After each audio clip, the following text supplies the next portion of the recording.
power, honesty, and the roots of jealousy all raise their heads in unison in this episode. There's apparently some major foreshadowing here to come. What's going to happen with Himeragi? Will she go dark side? We shall see. Strike the Blood episode 8 review. Yeah. Y'all saw, if you haven't seen my last couple weeks, reviews, you could see that I believe, it's been one, or even this whole season, it's been somewhat of a roller coaster. But this episode, just say I'm happy. Very happy. Very, very happy with this episode. Unfortunately, first and foremost, I must say that the reason why this review is late by a couple days, it's just because of work and different elements of life. I've been very busy this past week, and I apologize, but just be like that sometimes, just gotta keep moving on. And I'm here now, so here we go. Yeah, this episode starts off excellently where we left, exactly where we left off, in progression of where we left off. And I was, from last episode, I wasn't expecting that. Kojou's just charging in, going to work. Except that he got exposed that he's pretty weak. Relatively weak compared to a weapon of the gods. The Noclavera. The Noclavera, however you say it. But anyways, so, he's trying to go in, trying to hold his own, but he just ain't quite at that level yet. And Dimitri Volta is like, he looking whether he got to step in or not. He's observing the scene. But doggone, guess who comes to the aid? The protection of Kojou, Miss Sayaka. Look, man, I knew there was much more to her character. That's why I was so pissed about the way she was more introduced. When was that, episode 6? I was pissed at the way they did her like that. Because I don't know anything about the light novels or manga or whatever it was, but I just know that Sayaka was a better character than what she was portrayed. Last week's episode, episode 7, she was portrayed pretty decent. But this episode, that's more like it. Oh, definitely was vibing with her for the most part this episode. So, Sayaka, she goes in and she uses her sword to protect Kojou. And she's like, this one time just, yeah, right. Kojou showed, I'm not sure exactly what happened in the past. We haven't seen that yet. But Kojou shows to be different.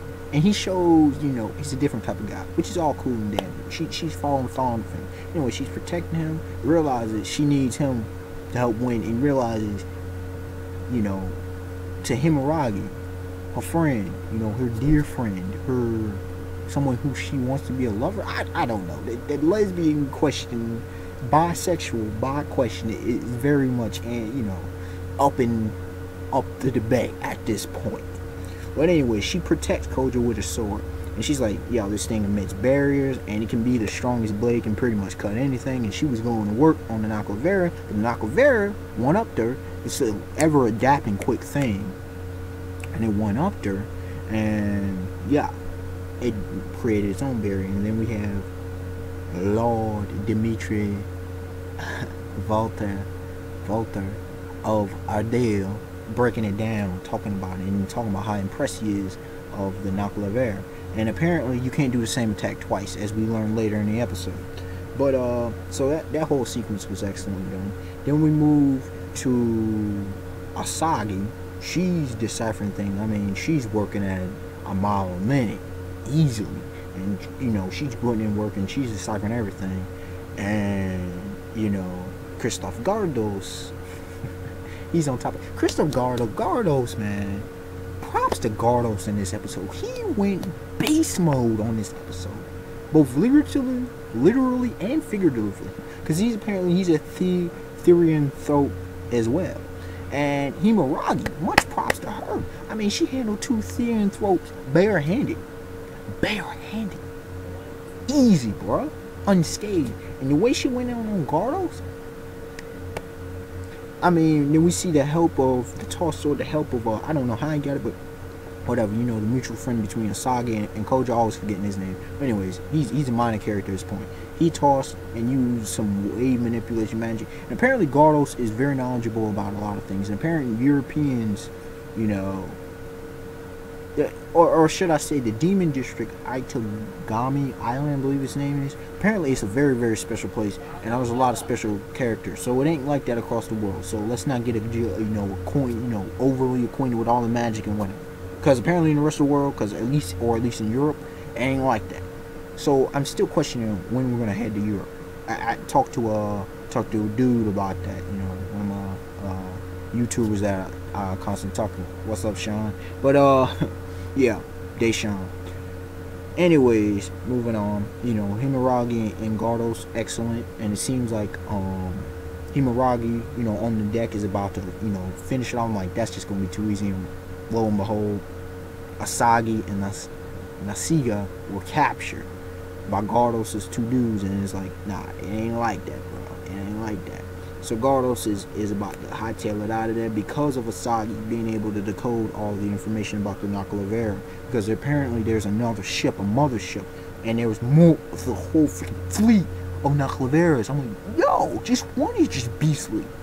And then we cut over to doggone Kojou and Sayaka, and in order to seemingly at least, you know, prolong, you know, delay the seemingly inevitable of the Nakalavera's attack, Kojou, fifth familiar, Regulus Autumn, boom, fucking bill. I mean, that hole was huge in comparison, you know. I mean, it's early in the show. Come on, we can't expect too much, but it was quite impressive, So he's gained good mastery over that thing.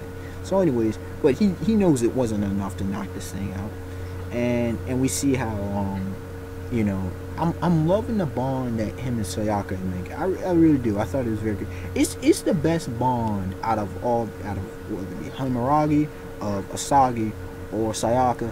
Sayaka and Kojou's bond seems to be the most realistic, like, it had a lot of realistic elements, and it started off so strange, but they're two strange characters. So I mean, strange in the normal, you know, they're awkward relatively. So it was great. I mean, the fact he gave her the jacket and everything, he's not seen her like that, and he actually thinks she's cute and whatever. And she was realizing why Himeragi for help and you know, just the special kind of guy that Kojou is.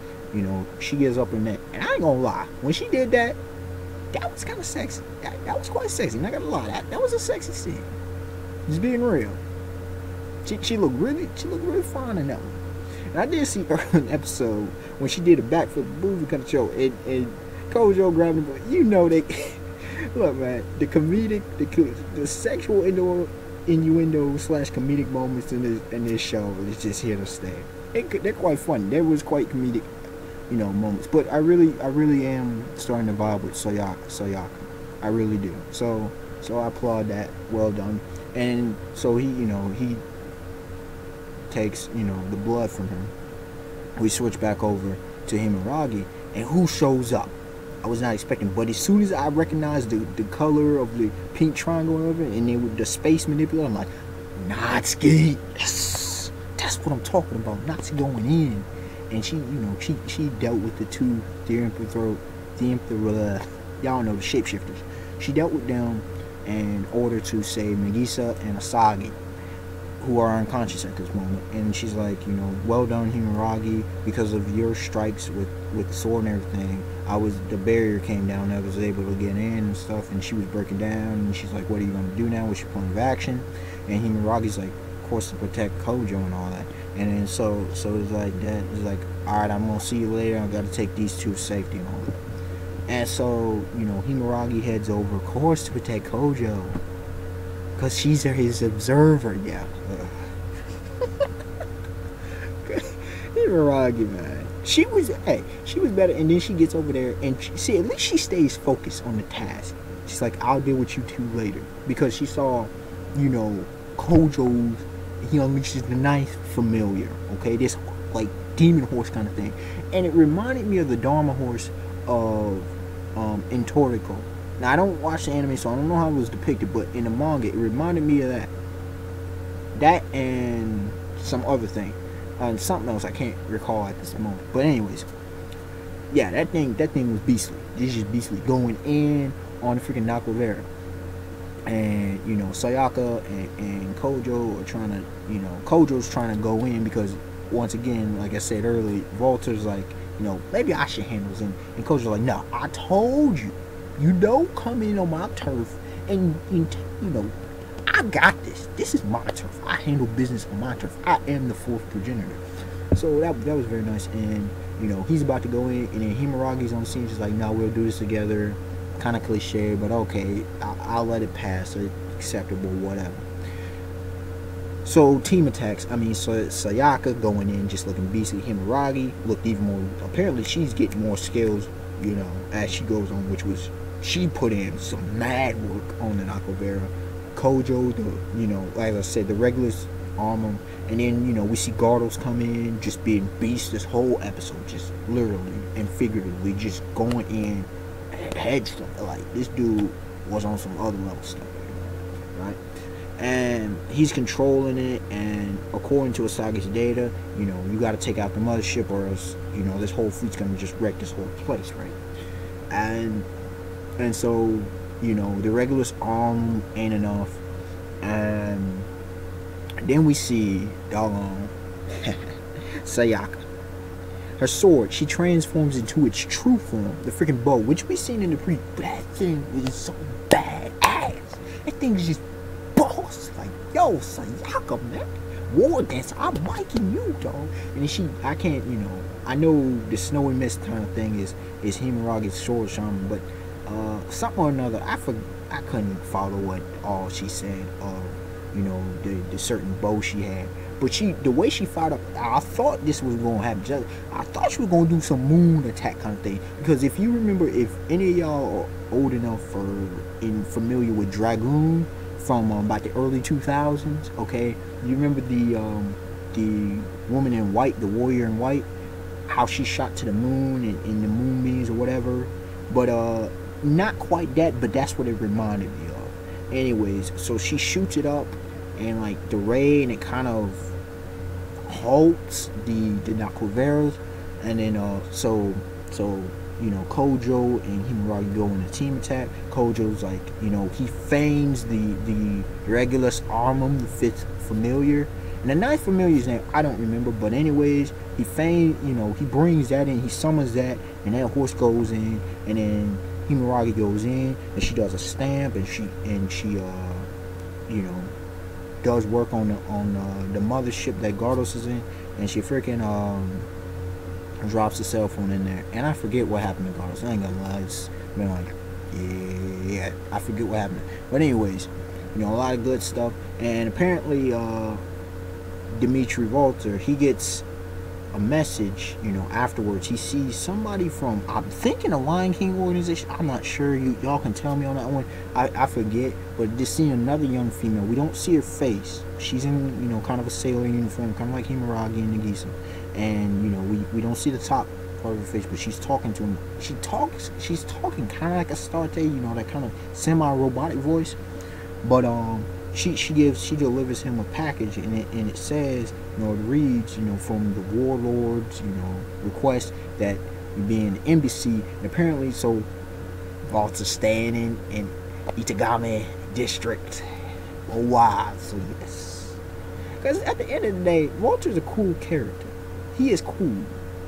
You know, whatever your beef with him, he's cool. He's a powerful character. You know, at least at this point, he's the most powerful character we've seen thus far. I think he would even beat Natsuki in a fight. Yeah. Oh yeah, he would definitely. Full-blooded vampire. Oh yeah, I got him.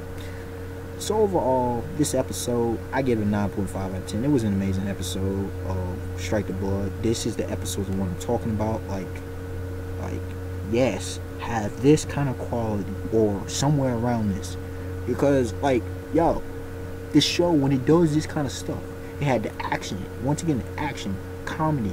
The plot progression wasn't a boatload, but it didn't matter. It was a battle episode. I mean, We had a lot of things going for it. We had the love interest, and another thing I must mention, y'all know that Asagi though, we had character development by a lot of characters. Sayaka, Kojou a little bit, Himeragi, yeah, you know, Natsuki, yes. But Asagi, she tells Kojou to look at the earrings. I'm like, we gonna go just get, but she kisses them. I'm like, oh, and then the Gisa comes. The Gisa need to go ahead and stop. But Himeragi need to stop. I don't care anymore. She need to stop. Himeragi, girl, there's some things I could say, but I don't want to, especially considering it's your age. But I'll keep it PG-13 relative. You need to get your panties out, you know, out of punch, like for real. Himeragi, just own up to your emotions. I know you're young, but come on now. You don't be acting like you're young, and quit trying to say all this perverted. Everybody trying to keep calling Kojou perverted. He ain't being perverted when y'all putting yourself in situations. Being real though, Kojou ain't a pervert. He ain't. He's a dude. He's a regular dude. He's a teenage guy. Just being real though. Y'all the ones who be thinking about these things and then putting it on Kojou and making him feel sorry and everything, trying to make him feel guilty. You need to stop. You need to stop. But let's see. One last point though I would like to make before I end this video. The preview, like the name, the Angel on Fire, or dang it, what was it? Something about Angel on Fire or something along that lines. And like that young lady that they show, that was very interesting. Very interesting. I don't usually watch the previews, but considering that, you know, the end of the episode, it was extended after the closing, whatever. So, be very interesting to see next episode. I don't know what to expect. I hope the quality doesn't drop once again. You know, I'm expecting some really good stuff. And yeah, once again, 9.5 out of 10, amazing episode. Unexpected wonder, like, comment, subscribe. Tell me y'all thoughts about this episode. Tell me y'all thoughts about Sayaka, because I think she's beastly. Tell me y'all thoughts about Asagi. Finally, she doing work. Himeragi, you need to step up to the plate. Nagisa, you need to quit being an annoying little sister. Kojou's doing his thing. You feel me? Or get Nagisa, you know, in other situations. We still gotta find out a lot. And really, this episode once again revealed there's a lot about Sayaka we've got to find out more about Asagi. We do. Sayaka and Asagi, we really got to find out. Himeragi, and I guess we'll get more info, but I'm still waiting on that time when, because I'm thinking back now, I'm still waiting on the time when we see that fourth progenitor, that real conversation, that real scene, that flashback, the real flashback, the full complete flashback to what happened with Kojou. Because y'all remember the end of the episode when he gained his powers, because that was all a bunch of confusion. Alright, y'all. Have a beautiful day, beautiful night. Peace. Till next time.